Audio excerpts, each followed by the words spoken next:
Emma, por Jane Austen. Capítulo 1.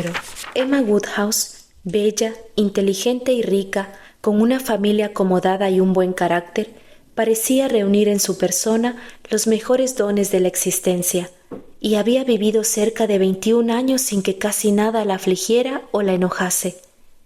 Era la menor de las 2 hijas de un padre muy cariñoso e indulgente, y, como consecuencia de la boda de su hermana, desde muy joven había tenido que hacer de ama de casa. Hacía ya demasiado tiempo que su madre había muerto para que ella conservase algo más que un confuso recuerdo de sus caricias, y había ocupado su lugar una institutriz, mujer de gran corazón, que se había hecho querer casi como una madre. La señorita Taylor había estado 16 años con la familia del señor Woodhouse, más como una amiga que como institutriz, y muy encariñada con las 2 hijas, pero sobre todo con Emma. La intimidad que había entre ellas era más de hermanas que de otra cosa. Aun antes de que la señorita Taylor cesara en sus funciones nominales de institutriz, la blandura de su carácter raras veces le permitía imponer una prohibición, y entonces, que hacía ya tiempo que había desaparecido la sombra de su autoridad, habían seguido viviendo juntas como amigas, muy unidas la una a la otra, y Emma haciendo siempre lo que quería, teniendo en gran estima el criterio de la señorita Taylor, pero rigiéndose fundamentalmente por el suyo propio. Lo cierto era que los verdaderos peligros de la situación de Emma eran, de una parte, que en todo podía ser su voluntad, y de otra, que era propensa a tener una idea demasiado buena de sí misma. Estas eran las desventajas que amenazaban mezclarse con sus muchas cualidades.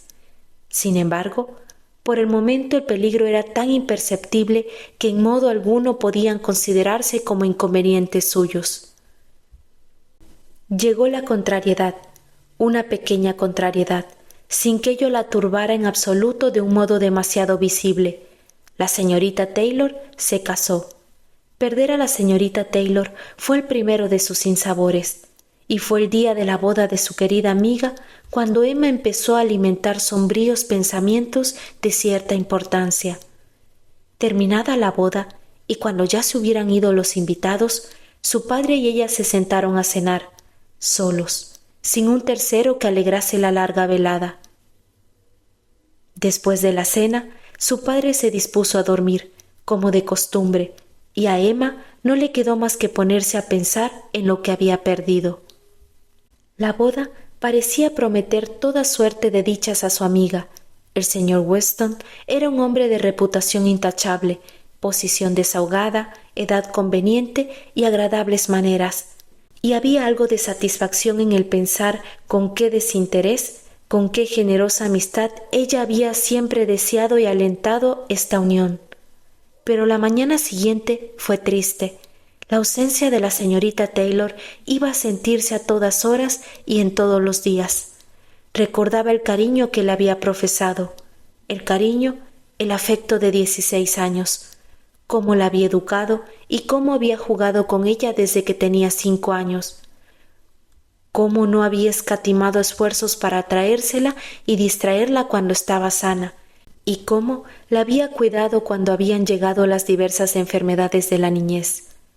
Tenía con ella una gran deuda de gratitud, pero el periodo de los últimos 7 años, la igualdad de condiciones y la total intimidad que habían seguido a la boda de Isabel, cuando ambas quedaron solas con su padre, tenían recuerdos aún más queridos, más entrañables.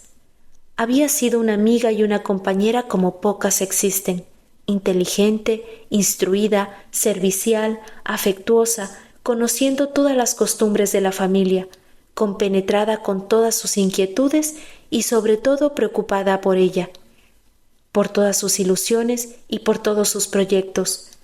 Alguien a quien podía revelar sus pensamientos apenas nacían en su mente y que le profesaba tal afecto que nunca podía decepcionarla. ¿Cómo iba a soportar aquel cambio? Claro que su amiga había ido a vivir a solo media milla de distancia de su casa, Pero Emma se daba cuenta de que debía haber una gran diferencia entre una señora Weston que vivía solo a media milla de distancia y una señorita Taylor que vivía en la casa. Y a pesar de todas sus cualidades naturales y domésticas, corría el gran peligro de sentirse moralmente sola. Amaba tiernamente a su padre, pero para ella no era ésta la mejor compañía.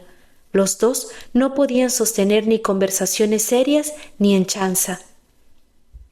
El mal de la disparidad de sus edades, y el señor Woodhouse no se había casado muy joven, se veía considerablemente aumentada por su estado de salud y sus costumbres, pues, como había estado enfermizo durante toda su vida sin desarrollar la menor actividad, ni física ni intelectual, sus costumbres eran las de un hombre mucho mayor de lo que correspondía a sus años. Y aunque era querido por todos por la bondad de su corazón y lo afable de su carácter, el talento no era precisamente lo más destacado de su persona. Su hermana, aunque el matrimonio no la había alejado mucho de ellos, ya que se había instalado en Londres, a solo 16 millas del lugar, estaba lo suficientemente lejos como para no poder estar a su lado cada día, y en Hatfield tenía que hacer frente a muchas largas veladas de octubre y de noviembre, antes de que la Navidad significase la nueva visita de Isabel, de su marido y de sus pequeños, que llenaban la casa proporcionándole de nuevo el placer de su compañía. En Highbury, la grande y populosa villa, casi una ciudad a la que en realidad Hatfield pertenecía, a pesar de sus prados independientes y de sus plantíos y de su fama, no vivía nadie de su misma clase, y por lo tanto los Woodhouse eran la primera familia del lugar. Todos les consideraban como superiores. Emma tenía muchas amistades en el pueblo, pues su padre era amable con todo el mundo, pero nadie que pudiera aceptarse en lugar de la señorita Taylor, ni siquiera por mediodía. Era un triste cambio, y al pensar en ello, Emma no podía por menos de suspirar y desear imposibles, hasta que su padre despertaba y era necesario ponerle buena cara. Necesitaba que le levantasen el ánimo. Era un hombre nervioso, propenso al abatimiento. Quería a cualquiera a quien estuviera acostumbrado y detestaba separarse de él. Odiaba los cambios de cualquier especie. El matrimonio, como origen de cambios, siempre le era desagradable, y aún no había asimilado ni mucho menos el matrimonio de su hija. Y siempre hablaba de ella de un modo compasivo, a pesar de que había sido por completo un matrimonio por amor, cuando se vio obligado a separarse también de la señorita Taylor, y sus costumbres de plácido egoísmo y su total incapacidad para suponer que otros podían pensar de modo distinto a él, le predispusieron no poco a imaginar que la señorita Taylor había cometido un error tan grave para ellos como para ella misma, y que hubiera sido mucho más feliz de haberse quedado todo el resto de su vida en Hatfield. Emma sonreía y se esforzaba porque su charla fuera lo más animada posible, para apartarle de estos pensamientos, pero a la hora del té, al señor Woodhouse le era imposible no repetir exactamente lo que ya había dicho al mediodía. Pobre señorita Taylor, me gustaría que pudiera volver con nosotros. Qué lástima que al señor Weston se le ocurriera pensar en ella. En esto no puedo estar de acuerdo contigo, papá. Ya sabes que no. El señor Weston es un hombre excelente, de muy buen carácter y muy agradable, y por lo tanto merece una buena esposa, y supongo que no hubieras preferido que la señorita Taylor viviera con nosotros para siempre y soportara todas mis manías, cuando podía tener una casa propia. Una casa propia, pero ¿qué sale ganando con tener una casa propia? Esta es 3 veces mayor, y tú nunca has tenido manías, querida. Iremos a verles a menudo, y ellos vendrán a vernos. Siempre estaremos juntos. Somos nosotros los que tenemos que empezar. Tenemos que hacerles la primera visita y muy pronto. Querida, ¿cómo voy a ir tan lejos? Randalls está demasiado lejos. No podría andar ni la mitad del camino. No, papá, nadie dice que tengas que ir andando. Desde luego que tenemos que ir en coche. ¿En coche? Pero a James no le gusta sacar los caballos por un viaje tan corto. ¿Y dónde vamos a dejar a los pobres caballos mientras estamos de visita? Papá, pues en las cuadras del señor Weston. Ya sabes que estaba todo previsto. Ayer por la noche hablamos de todo esto con el señor Weston, y en cuanto a James, puedes estar completamente seguro de que siempre querrá ir a Randalls, porque su hija está sirviendo allí como doncella. Lo único de que dudo es de que quiera llevarnos a algún otro sitio. Fue obra tuya, papá. Fuiste tú quien consiguió a Hannah el empleo. Nadie pensaba en Hannah hasta que tú la mencionaste. James te está muy agradecido. Estoy muy contento de haber pensado en ella. Fue una gran suerte, porque por nada del mundo hubiese querido que el pobre James se creyera desairado, y estoy seguro de que será una magnífica sirvienta. Es una muchacha bien educada y que sabe hablar. Tengo muy buena opinión de ella. Cuando la encuentro, siempre me hace una reverencia y me pregunta cómo estoy con maneras muy corteses. Y cuando la tienes aquí haciendo costura, me fijo en que siempre sabe hacer girar muy bien la llave en la cerradura y nunca la cierra de un portazo. Estoy seguro de que será una excelente criada y será un gran consuelo para la pobre señorita Taylor tener a su lado a alguien a quien está acostumbrada a ver. Siempre que James va a ver a su hija, ya puede suponer que tendrá noticias nuestras. Él puede decirle cómo vamos. Emma no regateó esfuerzos para conseguir que su padre se mantuviera en este estado de ánimo y confiaba, con la ayuda del chaquete, lograr que pasara tolerablemente bien la velada, sin que le asaltaran más pesares que los suyos propios. Se puso a la tabla del chaquete, pero inmediatamente entró una visita que lo hizo innecesario. El señor Knightley, hombre de buen criterio, de unos 37 o 38 años, no solo era un viejo e íntimo amigo de la familia, sino que también se hallaba particularmente relacionado con ella por ser hermano mayor del marido de Isabel. Vivía aproximadamente a 1 milla de distancia de Highbury. Les visitaba con frecuencia y era siempre bien recibido, y esta vez mejor recibido que de costumbre, ya que traía nuevas recientes de sus mutuos parientes de Londres. Después de varios días de ausencia, había vuelto poco después de la hora de cenar, y había ido a Hatfield para decirles que todo marchaba bien en la plaza de Brunswick. Esta fue una feliz circunstancia que animó al señor Woodhouse por cierto tiempo. El señor Knightley era un hombre alegre, que siempre le levantaba los ánimos, y sus numerosas preguntas acerca de la pobre Isabel y sus hijos fueron contestadas a plena satisfacción. Cuando hubo terminado, el señor Woodhouse, agradecido, comentó: «Señor Knightley, ha sido usted muy amable al salir de su casa tan tarde y venir a visitarnos. ¿No le habrá sentado mal salir a esta hora?» «No, no en absoluto. Hace una noche espléndida y con una hermosa luna, y tan templada que incluso tengo que apartarme del fuego de la chimenea. Pero debe de haberla encontrado muy húmeda y con mucho barro en el camino. Confío en que no se habrá resfriado. ¿Barro? Mire mis zapatos, ni una mota de polvo. Vaya, pues me deja muy sorprendido, porque por aquí hemos tenido muchas lluvias. Mientras desayunábamos, estuvo lloviendo de un modo terrible durante media hora. Yo quería que aplazaran la boda. A propósito, todavía no le he dado a usted la enhorabuena. Creo que me doy cuenta de la clase de alegría que los dos deben de sentir, y por eso no he tenido prisa en felicitarles, pero espero que todo haya pasado sin más complicaciones. ¿Qué tal se encuentran? ¿Quién ha llorado más? ¡Ay! Pobre señorita Taylor. ¡Qué pena! Si me permite, sería mejor decir pobre señor y señorita Woodhouse. Pero lo que no me es posible decir es pobre señorita Taylor. Yo les aprecio mucho a usted y a Emma, pero cuando se trata de una cuestión de dependencia o independencia, sin ninguna duda tiene que ser preferible no tener que complacer más que a una sola persona en vez de dos. Sobre todo cuando una de esas dos personas es muy antojadiza y fastidiosa.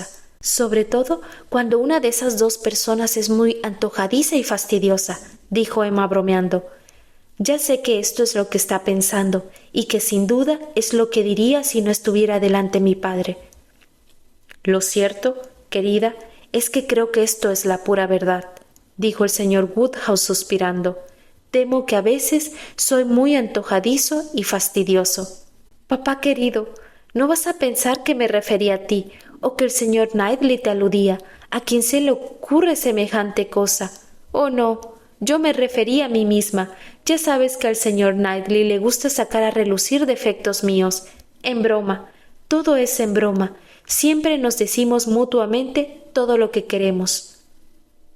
Efectivamente, el señor Knightley era una de las pocas personas que podía ver defectos en Emma Woodhouse, y la única que le hablaba de ellos, y aunque eso a Emma no le era muy grato, sabía que a su padre aún se lo era mucho menos, y que le costaba mucho llegar a sospechar que hubiera alguien que no la considerase perfecta. Emma sabe que yo nunca la aludo, dijo el señor Knightley, pero no me refería a nadie en concreto. La señorita Taylor estaba acostumbrada a tener que complacer a 2 personas. Ahora no tendrá que complacer más que a una. Por lo tanto, hay más posibilidades de que salga ganando con el cambio. Bueno, dijo Emma, deseosa de cambiar de conversación. Usted quiere que le hablemos de la boda, y yo lo haré con mucho gusto, porque todos nos portamos admirablemente. Todo el mundo fue puntual. Todo el mundo lucía las mejores galas, no se vio ni una sola lágrima y apenas alguna cara larga. Oh, no, todos sabíamos que íbamos a vivir solo a media milla de distancia y estábamos seguros de vernos todos los días. Mi querida Emma, lo sobrellevaba todo muy bien, dijo su padre. Pero, señor Knightley, la verdad es que ha sentido mucho perder a la pobre señorita Taylor, y estoy seguro de que la echará de menos más de lo que se cree. Emma volvió la cabeza dividida entre lágrimas y sonrisas.